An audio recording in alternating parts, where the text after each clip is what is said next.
right, well, welcome everybody to the Local Government Committee Enlightening Rounds. We have several presenters for you today. They are going to give some short presentations on some of the projects that they've been working on locally to get to show those off. My name is Natalie Walton Corbett. I am the GIS coordinator for the City of Greenville, and I am also your Local Government Committee chair. The Local Government Committee is, our job is to advise the North Carolina Geographic Information Coordinating Council, the GICC, on issues, problems, and opportunities related to GIS within local governments, and to inform local governments of the status of GIS activities in the state and GIS efforts in the state government and the actions of the GICC. So I'm your liaison for that, so if you ever have questions or concerns about what's going on at the state, join us for our local government committee meetings. They are virtual 4 times a year. And we have presentations from our local governments, from our state organizations, and federal organizations. Just anything that might be of interest to local governments, we try to get that in front of you guys. They're usually very interesting and a lot of fun. So please join us. Our next meeting will be June 4th, September 3rd, and December 3rd. If you are on the NCGIS listserv, you will see an invite to that meeting, a calendar invite come out from Colleen Kiley, so keep an eye out for those, and please join us. So for our lightning rounds, I'm going to hand it off to each presenter, and they are going to do their thing, and then we'll take a minute for questions after each one. So if you have any questions, we'll get to that. All right, thank you guys. Alrighty. Hello, everybody. My name is... There we go, sorry. My name is Jenny Essen. I am a GIS specialist with the town of Apex. On February 28th, 2023, the town celebrated its 150th anniversary of incorporation. For this celebration, we decided to launch a year-long campaign in which we celebrated the past, present, and potential of Apex. The community tour series that I'm going to speak on today was one of the ways in which we celebrated Apex's past. Like many small towns in America, Apex began with a small footprint and had many community members living outside of town limits. Today, we are a town in transition and undergoing significant urbanization and development, and as a result of this, we are at risk of losing many of the physical reminders of those founding communities.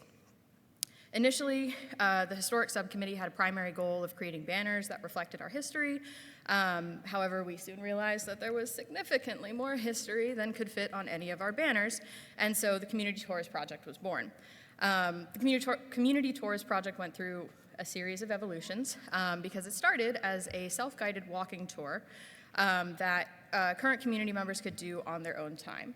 Rather than dictate to the community what we, the map makers and the governing body, thought the community's boundaries were or what places were of importance, we instead reached out to the community and identified community champions and residents to help us define and identify the many of the historic communities around Apex. To accurately and respectfully tell the community stories, community champions supplied artifacts, memories, photos, oral dictation, and pinpoints on a map, and various other aspects of their community.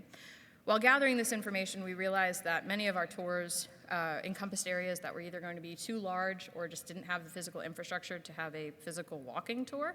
And so with that problem in mind, we turned to Esri Story Maps to develop an accessible online storytelling solution. We chose story maps because of the flexibility of the tool, the ease of customization for each story map, given that we had various types of information for each community, and our ability to design them within our branding palette. Each tour is a combination of text, timelines, guided tours, videos. It all depended on what information was available for each community. Current community members are able to scroll through the historic communities, while a digital map moves them spatially through Apex, linking the parts of the story to the actual locations they took place in. And we were able to publish these on our town's 150th website, and most recently have published them now to the town's day-to-day website. So I'm going to quickly run through 2 of the tours to show kind of the difference in tours that we have. So one example here is going to be our New Hill community. New Hill is a community that has been able to really hold on to its community identity throughout its history. It is also a very verbose community. And that is a fast scroll. They provided us with a ton of information. So we've got an origin for the name of the community. Now it doesn't want to scroll at all. There we go. A timeline, pictures, all this good stuff. And just from an overview here, you could see how this would not work as a walking tour. It would take you probably a couple days. But within this community, you know, this New Hill had a lot of physical places of importance that were either economic or commercial centers, like the post office. We have a very dilapidated train depot, the old general store, a couple of, oh goodness gracious. All right, let's see. Nope, that's gonna be too slow. There are a couple of community member houses, but again, like I said, most of these are places that you would anticipate seeing in a regular tour. I have two favorites in here, and one is Troy's Motor Court. The first reason I like it is just because I found out a cool fact that Babe Ruth Jr. once ate at the restaurant, which I didn't know that would happen.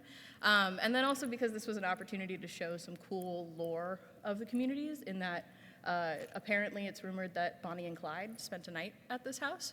There is absolutely no information to back it up. I searched, but you know, it's very prevalent lore, and so it was really cool to include that. Additionally, this house, the Gardner House.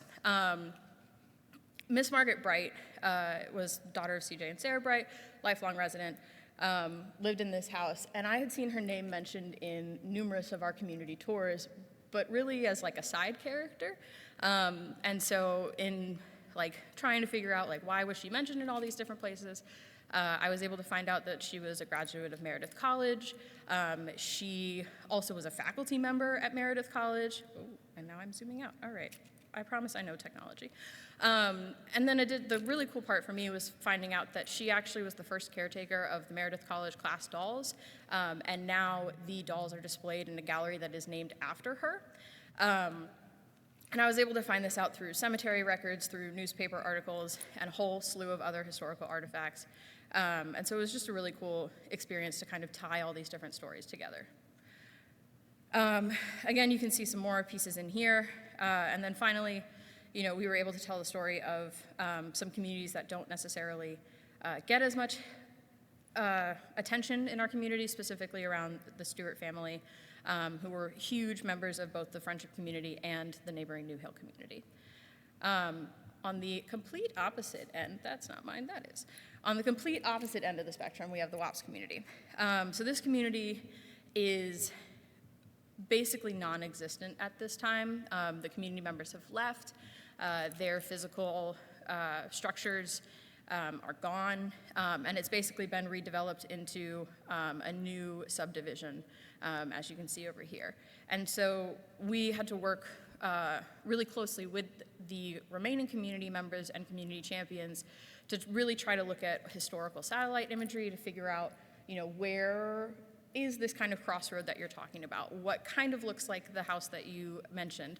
And the interesting thing about this one also is that for this community, the families that made up the community were more important to them and where they lived than like a store, a pond, or anything like that. So for this community tour, you know, most of the locations here are going to be family homes. And a couple of churches, but mostly family homes, mostly where these people lived.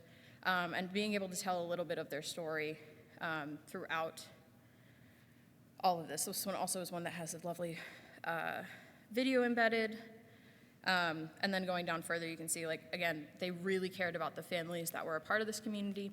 And so that was more the focus as opposed to a historic structure. Yeah, so we ended up making 9, I think. It's 9 or 10. Community tours, and each of them is a little bit different, but they were pretty well received, and yeah, that's all I got. I actually, I thought that I didn't read very well. I thought it was whoops. I was like, so what's the whoops gonna be? So the name behind, or the reasoning behind the name is there's a lot of legends, but I think my favorite is about you can't believe anything that comes out because of the people talked big, and so you couldn't believe anything that came out of the neighborhood because they were such whoppers of stories, so it became a WAP neighborhood. And I was like, that's great. I love it. It's beautiful. All right, thank you, Yeah, of course. Oh, yes.